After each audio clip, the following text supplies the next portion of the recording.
The federal ఆంధ్రప్రదేశ్కి స్వాగతం.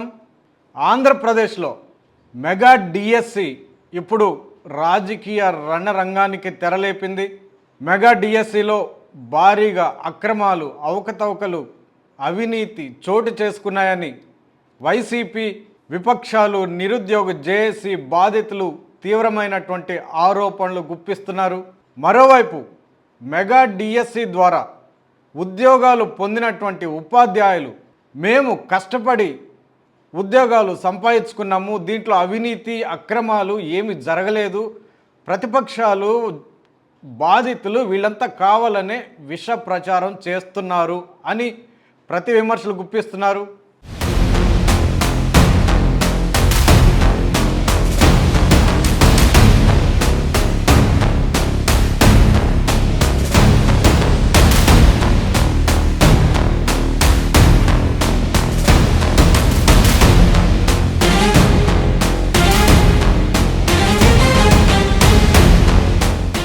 ఈ నేపథ్యంలో ఇటు ప్రతిపక్షాలు, బాధితులు, నిరుద్యోగులు ఒకవైపున, మరోవైపు ఉద్యోగాలు పొందినటువంటి ఉపాధ్యాయులు, ప్రభుత్వము, అధికారులు మరోవైపున, మొత్తం మీద ఈ మెగా డిఎస్సి అన్నది ఆంధ్రప్రదేశ్లో ఇప్పుడు ఒక రాజకీయ రణరంగం మారింది అన్నది ఒక ఆసక్తికరమైనటువంటి రాజకీయ చర్చగా మారింది.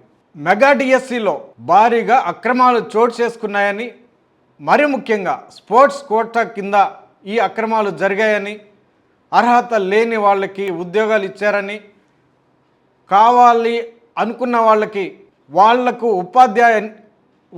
ఉపాధ్యాయ పోస్టులు కట్టబెట్టడం కోసం జీవోలు తీసుకొచ్చారని, ఆ తర్వాత ఆ జీవోలను క్లోజ్ చేశారని, పేపర్ లీక్ అయ్యిందని, ఏ విభాగం ద్వారా అయితే ఈ క్వశ్చన్ పేపర్ అప్లోడ్ కావాల్సి ఉందో అదే విభాగంలో పనిచేస్తున్న అవుట్ సోర్సింగ్ విద్యార్థికి రాష్ట్ర స్థాయి ప్రథమ ర్యాంక్ రావడము, తుది జాబితాలో అతని పేరు మాయం కావడము, ఫలితాలకు సంబంధించినటువంటి వివరాలను ఎస్ఎంఎస్ల ద్వారా పంపడము, జిల్లా కలెక్టర్ కార్యాలయాల్లో వాటిని డిస్ప్లే చేయకపోవడము, ఇలాంటి ఆరోపణలన్నీ వైసీపీ, జగన్మోహన్ రెడ్డి, నిరుద్యోగ జేఏసీ బాధితులు తీవ్రంగా చేస్తూ వస్తున్నారు. దీని మీద ప్రభుత్వం స్పందించింది, నారా లోకేష్ స్పందించారు. అక్రమాలు, అవినీతి ఏమీ చోటు చేసుకోలేదు, కావాలంటే జగన్ చేస్తున్న ఆరోపణలకు బహిరంగ చర్చకు తాను సిద్ధమని ఆయన ప్రకటించారు. దీనికి నిరుద్యోగ బాధితులు కౌంటర్ ఇచ్చారు. మాతో చర్చకు రావాలని వాళ్ళు సవాల్ విసిరారు. నిరుద్యోగ జేఏసీ కూడా రంగంలోకి దిగింది. మెగా డిఎస్సిలో అక్రమాలు చోటు చేసుకున్నాయి అని వాళ్ళు తీవ్రమైనటువంటి ఆరోపణలు చేస్తున్నారు. వాటికి సంబంధించినటువంటి ఆధారాలను కూడా వాళ్ళు ప్రజల ముందు ఉంచే ప్రయత్నం చేస్తూ వస్తున్నారు. యాక్చువల్గా ఇలాంటి ఆరోపణలు వస్తున్నటువంటి నేపథ్యంలో వీటిని తొలగించాల్సినటువంటి బాధ్యత ప్రభుత్వం పైన ఉంది. ప్రభుత్వం దీని మీద ఒక క్లారిటీ ఇవ్వాలి.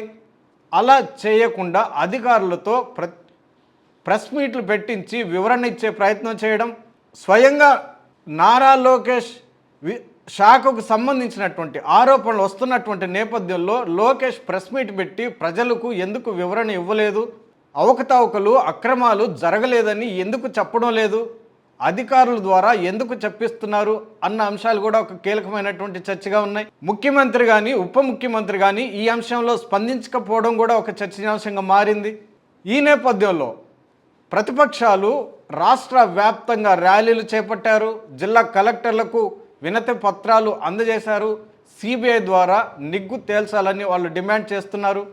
దీనికి కౌంటర్ పార్ట్గా ఉద్యోగాలు పొందినటువంటి ఉపాధ్యాయులు కూడా ఇటీవల రాష్ట్ర వ్యాప్తంగా పలు ప్రాంతాల్లో ర్యాలీలు, ధర్నాలు, నిరసనలు చేపట్టారు. ప్రతిపక్షం కావాలనే విష ప్రచారం చేస్తుందని వాళ్ళు విమర్శలు గుప్పించారు. రాయలసీమ ప్రాంతంలో ఉద్యోగాలు పొందినటువంటి ఉపాధ్యాయులంతా కర్నూలు కేంద్రానికి రావడం, అక్కడ కొండారెడ్డి బుర్జు దగ్గర వాళ్ళు నిరసనలు, ర్యాలీలు చేపట్టడం, ఇది కూడా ఇటీవల జరిగింది.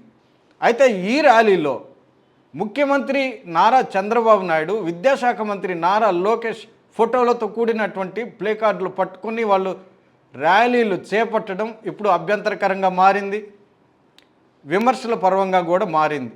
మరోవైపు ఉద్యోగ బాధ్యతలు నిర్వహిస్తున్నటువంటి వాళ్ళు ఇలా ర్యాలీలు చేపట్టడం నిబంధనలకు ఉల్లంఘన, ఇలా చేపట్టకూడదు అని నిరుద్యోగ జేఏసీ ప్రతి విమర్శలు గుప్పిస్తోంది.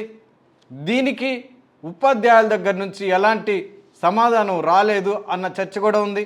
ప్రతిపక్షాలు భారీగా డిమాండ్ చేస్తున్నటువంటి నేపథ్యంలో ప్రభుత్వమే కావాలని ఉపాధ్యాయుల ద్వారా ఈ నిరసన ర్యాలీలు చేపట్టారు అన్న చర్చ కూడా వినిపిస్తోంది. మరోవైపు విపక్షాలు చేపట్టే ర్యాలీలకు అనుమతులు ఇవ్వకపోవడం, ఉపాధ్యాయులు చేస్తున్నటువంటి ర్యాలీలకు అనుమతులు ఇవ్వడం, ఈ అంశం కూడా ఒక కీలకమైనటువంటి చర్చగా మారింది. ఆంధ్రప్రదేశ్లో ఈ రకమైనటువంటి రాజకీయ పోకడలు తెరపైకి రావడం ఇదే తొలిసారి అన్న చర్చ కూడా ఉంది.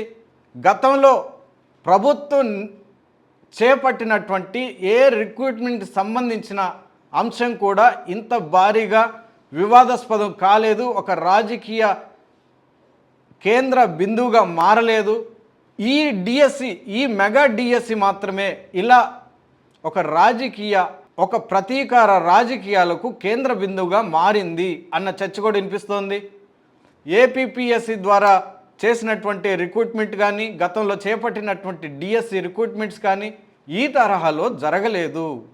వీటిని అటు అధికార పక్షం కానీ ఇటు ప్రతిపక్షం కానీ రాజకీయాలు చేసుకోవడానికి రాజకీయ అజెండాగానే ఈ మెగా డిఎస్సిని వాడుకుంటున్నారు, అడ్డం పెట్టుకుంటున్నారు అన్న చర్చ కూడా వినిపిస్తోంది. మరోవైపు కేంద్రంలో చూస్తే నీట్ పేపర్ లీక్ అయిన సందర్భంగా విద్యాశాఖ మంత్రిగా ఉన్నటువంటి ధర్మేంద్ర ప్రధాన్ రాజీనామా చేయాలనే డిమాండ్, భారీగా జన్జీ ఉద్యమం తలెత్తడం, ఆ సందర్భంగా కేంద్ర ప్రభుత్వం దాన్ని ప్రతిఘటించే ప్రయత్నం చేయడం, అక్రమాలు పేపర్ లీక్ కాలేదని చెప్పినప్పటికీ చివరికి కేంద్ర మంత్రి రాజీనామా చేయడం అక్కడ జరిగింది. ఇదే సందర్భంలో జార్ఖండ్ కేంద్రంగా కూడా మరో ఉద్యమం తెరపైకి వచ్చింది. అక్కడ ప్రభుత్వం నిర్వహిస్తున్నటువంటి నియామకాలకు సంబంధించి పబ్లిక్ సర్వీస్ కమిషన్కి సంబంధించినటువంటి పేపర్ లీక్ అయ్యింది అని అక్కడ నిరుద్యోగులు భారీగా నిరసనలు ర్యాలీలు చేపడుతున్నారు. మరి దీనికి ప్రతిస్పందనగా ప్రభుత్వం ఎలాంటి ర్యాలీలు కానీ ధర్నాలు చేయకపోవడం అక్కడ ఒక చర్చగా మారింది. మరి ఈ రెండు సందర్భాల్లో అక్కడి ప్రభుత్వాలు వ్యవహరించని విధంగా ఆంధ్రప్రదేశ్లోని కూటమి ప్రభుత్వం వ్యవహరించడం ఇక్కడ కీలకమైన చర్చగా మారింది. ప్రతిపక్షాలు నిరుద్యోగ జేఏసీ బాధితులు చేస్తున్నటువంటి ఆరోపణలకు సరైన సమాధానం చెప్పకపోవడం, సరైన వివరణ ఇవ్వకపోవడం, ప్రజల్లో దీనికి సంబంధించినటువంటి అనుమానాల మీద నివృత్తి చేయకపోవడం, ఆ ప్రయత్నాలు చేయడానికి కూడా మొగ్గు చూపకపోవడం, ఆసక్తి కూడా చూపకపోవడం, ఇవన్నీ కూడా ఒక ప్రశ్నలుగా మారాయి. సామాన్య ప్రజల్లో కూడా ఒక చర్చగా మారింది. మొత్తం మీద ఈ మెగా డిఎస్సి ఇటు ప్రతిపక్షాలు ఇటు అధికార పక్షానికి ఒక రాజకీయ రణరంగంగా మారింది.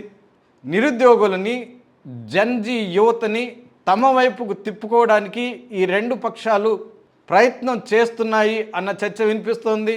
ఉద్యోగాలు పొందినటువంటి వాళ్ళని రోడ్లపైకి తీసుకొచ్చి ధర్నాలు చేయించడం, ఇది కూడా ఒక విమర్శల పర్వంగా మారింది. మొత్తం మీద ఈ మెగా డిఎస్సి రాజకీయం భవిష్యత్తులో ఎలాంటి మలుపు తిరగబోతుంది, ప్రజలు దీని మీద ఎలా స్పందిస్తారు అన్నది కీలకమైనటువంటి అంశంగా మారింది.